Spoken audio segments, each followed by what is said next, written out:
ഭൂമിയിലെ ഏറ്റവും പഴക്കം ചെന്ന ആവാസ വ്യവസ്ഥകളാണ് മഴക്കാടുകൾ. അവ അവിശ്വസനീയമാം വിധം വൈവിധ്യപൂർണവും സങ്കീർണവുമാണ്. ജീവൻ്റെ സമാനതകളില്ലാത്ത വൈവിധ്യത്തിന് പുറമെ ഭൂമിയിലെ കാലാവസ്ഥ നിയന്ത്രിക്കാൻ സഹായിക്കുന്നതിനും ഇവ പ്രധാന പങ്ക് വഹിക്കുന്നു. അത്തരത്തിൽ ലോകത്തിലെ ഏറ്റവും വലുതും മനോഹരവുമായ മഴക്കാടുകളാണ് ആമസോൺ മഴക്കാടുകൾ.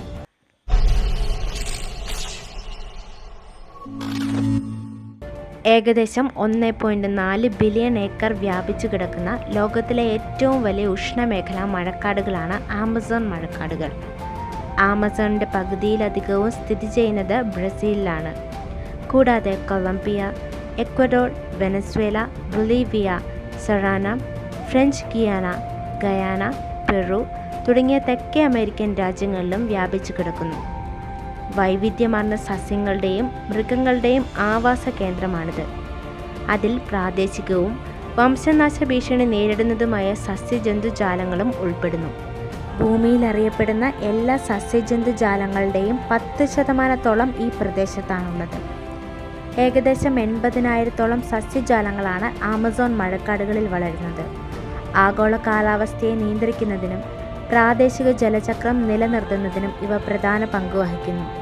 കൂടാതെ ഏകദേശം 427 സസ്തനി വർഗ്ഗങ്ങളും 1300-ലധികം പക്ഷിവർഗ്ഗങ്ങളും 378 ഉരഗ സ്പീഷീസുകളും 400-ലധികം ഇനം ഉഭയജീവികളും ഇവിടെ കണ്ടെത്തിയിട്ടുണ്ട്.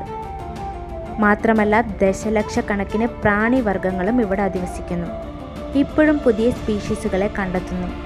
ലോകത്തിലെ ഏറ്റവും സുപ്രധാനവും സങ്കീർണവുമായ ജലസംവിധാനമായ ആമസോൺ നദി ഉള്ളത് ഇവിടെയാണ്. ലോകത്തിലെ ഏറ്റവും നീളം കൂടിയ നദിയാണ് നൈൽ നദി. എന്നാൽ ഏറ്റവും കൂടുതൽ അളവിൽ ജലമൊഴുകുന്ന നദി ആമസോൺ നദിയാണ്.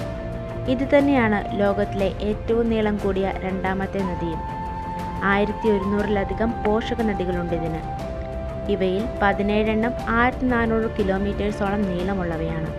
മിക്ക മഴക്കാടുകൾക്കും 4 ലെയേഴ്സ് ഉണ്ട്. ആമസോണിനും 4 പാളികളാണുള്ളത്: emergent layer, canopy layer, understory layer and forest floor. വെള്ളം, സൂര്യപ്രകാശം, വായു സഞ്ചാരം എന്നിവയെ അടിസ്ഥാനമാക്കി ഓരോ പാളിക്കും സ്വഭാവ സവിശേഷതകളുണ്ട്. മുകളിലുള്ള മേഖലയാണ് എമർജൻ ലെയർ.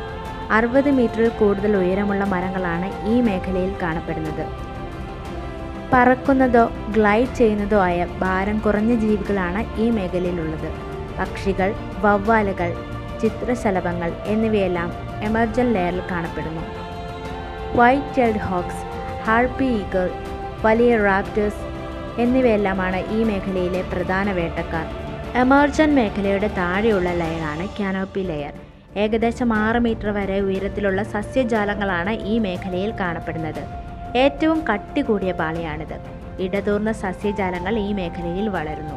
ഇത് ഈർപ്പമുള്ളതും നിശ്ചലവും ഇരുണ്ടതുമായ അന്തരീക്ഷം സൃഷ്ടിക്കുന്നു. കാനോപ്പി മേഖല കടന്ന് വളരെ ചെറിയ അളവിലുള്ള സൂര്യപ്രകാശം മാത്രമേ താഴെയുള്ള മേഖലകളിൽ എത്തുകയുള്ളൂ. പഴവർഗ്ഗങ്ങൾ ഉൽപ്പാദിപ്പിക്കുന്ന ധാരാളം ചെറിയ മരങ്ങളും ചെടികളും ഇവിടെ കാണപ്പെടുന്നു. ആഹാരത്തിൻ്റെ ലഭ്യത ഈ മേഖലയിൽ കൂടുതലായതിനാൽ മഴക്കാടിലെ മറ്റേതൊരു പാളിയേക്കാളും ജന്തുജാലങ്ങൾ ഈ മേഖലയിൽ കൂടുതലാണ്. കാനോപ്പിയുടെ താഴെയുള്ള പാളിയാണ് അണ്ടർസ്റ്റോറി. വെളിച്ചമില്ലാതെ ഇരുണ്ടതും ഈർപ്പം നിറഞ്ഞ അന്തരീക്ഷവുമുള്ള മേഖലയാണിത്. ഈ മേഖലയിലെ സസ്യജാലങ്ങൾ കാനോപ്പി മേഖലയെ അപേക്ഷിച്ച് ചെറുതും വലിയ ഇലകളുള്ളതുമാണ്. ഇത്തരം സസ്യങ്ങളിൽ വലിയ പുഷ്പങ്ങളുണ്ടാകും. ജാഗ്വാറുകൾ, തവളകൾ, പ്രാണികൾ എന്നിങ്ങനെ വൈവിധ്യമാർന്ന ജീവജാലങ്ങളെ ഇവിടെ കാണാൻ കഴിയും. ഏറ്റവും താഴെയുള്ള മേഖലയാണ് ഫോറസ്റ്റ് ഫ്ലോർ. ചിതലുകൾ, സ്ലഗുകൾ, തേളുകൾ, പുഴുക്കൾ, ഫംഗസുകൾ, ബാക്ടീരിയകൾ മുതലായ ജീവികൾ ഇവിടെ സമൃദ്ധമായി വളരുന്നു. വളരെ അപകടകാരികളായ ലോകത്തിലെ ഏറ്റവും വലിയ ഉറുമ്പുകളായ ബുള്ളറ്റ് ആൻറ്റുകളെ ഇവിടെ കാണാൻ കഴിയും. അവയുടെ കടി ശരീരത്തിൽ ബുള്ളറ്റ് തുളച്ചു കയറുന്ന വേദനയുണ്ടാക്കും. ബുള്ളറ്റ് ആൻസുകളെക്കുറിച്ച് ഒരു വീഡിയോ നമ്മുടെ ചാനലിൽ ചെയ്തിട്ടുണ്ട്. അത് കാണാൻ താല്പര്യമുള്ളവർക്കായി അതിൻ്റെ ലിങ്ക് ഡിസ്ക്രിപ്ഷൻ ബോക്സിൽ കൊടുക്കുന്നുണ്ട്. ലോകത്തിൽ ഇതുവരെ കണ്ടുപിടിച്ചിട്ടുള്ളതിൽ വെച്ച് ഏറ്റവും വലിയ വണ്ടുവർഗ്ഗമായ ഹെർക്കുലീസ് ബീറ്റിലിനെയും ഈ മേഖലയിൽ കാണാം. മഴക്കാടുകൾക്ക് 4 പാളികളുണ്ടെങ്കിലും ഇവ ഒരാവാസ വ്യവസ്ഥയാണ്. ഒരുപാട് വൈവിധ്യപൂർണമായ ജീവികൾ ഇവിടെ സമൃദ്ധമായി വളരുന്നു. ലോകത്തിലെ ഏറ്റവും വലിയ പാമ്പായ ഗ്രീൻ അനക്കോണ്ടകൾ, ടൂക്കാൻസ് പോലെ നീളമുള്ള ചുണ്ടുകളുള്ള പക്ഷികൾ, ചെറിയ പക്ഷികളെ വരെ ഭക്ഷിക്കാൻ കഴിയുന്ന ഗൊലൈത്ത് ബേർഡ് ഈറ്റർ എന്ന ചിലന്തി വർഗം, പിറാറുക്കു അരാപ്പൈമ, പൈച്ചെ എന്നിങ്ങനെയൊക്കെ അറിയപ്പെടുന്ന ഭീമാകാരമായ മീൻ, പിങ്ക് ഡോൾഫിനുകൾ, ട്രാൻസ്പെറൻ്റായ ഗ്ലാസ് ഫ്രോഗുകൾ തുടങ്ങി ഒരുപാട് വ്യത്യസ്ത തരം ജീവിവർഗങ്ങൾ ഇവിടെ വളരുന്നു. പുരാതന കാലം മുതൽ തന്നെ ആമസോൺ വനങ്ങളിൽ മനുഷ്യർ താമസിച്ചിരുന്നു. ഏകദേശം 11,200 വർഷങ്ങൾക്ക് മുൻപേ തന്നെ മനുഷ്യർ അവിടെ അധിവസിച്ചിരുന്നതായി പഠനങ്ങൾ സൂചിപ്പിക്കുന്നു. നിരവധി തദ്ദേശീയ ഗോത്രവർഗ്ഗങ്ങളെ അവിടെ കാണാൻ സാധിക്കും. AD 1250കളോടെ മനുഷ്യർ അവിടെ സ്ഥിരതാമസം ഉറപ്പിക്കുകയും തൽഫലമായി കാടിന് പലതരത്തിലുള്ള വ്യത്യാസങ്ങൾ ഉണ്ടാവുകയും ചെയ്തു. ഏകദേശം 30 ദശലക്ഷത്തോളം ആളുകൾ ആമസോണിൽ വസിക്കുന്നു. 5.5 കോടി വർഷങ്ങളായി നിലനിൽക്കുന്ന വനമാണ് ആമസോൺ.